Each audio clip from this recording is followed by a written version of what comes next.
যখন আপনি মারা যাবেন, দুনিয়া থেকে বিদায় নেবেন, মানুষজন কেউ বলবে না আজকে বৃষ্টির দিন দাফন করিস না, কেউ বলবে না যে তারা 2টা দিন রাখ, কেউ বলবে না।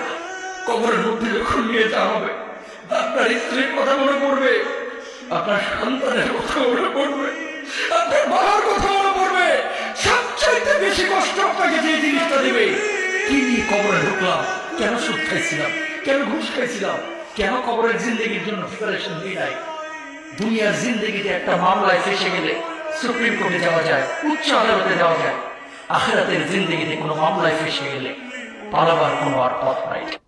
চলে যেত দালান ঘর, বাড়ি ঘর, টাকা পয়সার জন্য পাগল হয়ে থাকে আমরা, কিন্তু এটা আমার আসল ঘর নয়।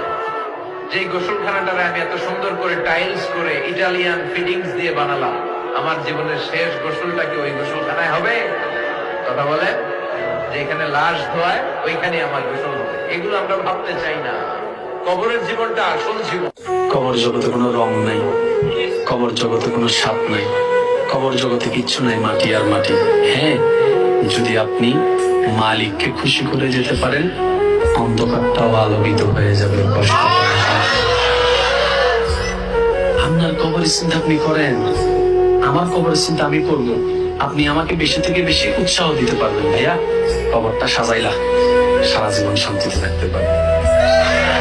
এটা হচ্ছে মুসলমানের নিয়ম। বলেন, কবর প্রতিদিন ডাক দিয়ে বলে আনা বাইতুদ দুধ।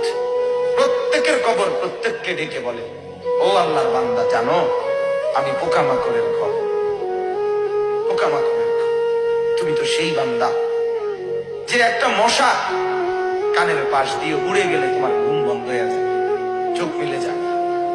একটা মশার গুনগুন আওয়াজ সহ্য করতে পারো না। একবার কয়েল, একবার অ্যারোসল, একবার মশারি, এরপরেও তুমি চাও যে একটা মশাও যেন আমার কানের কাছে গুনগুন না করে।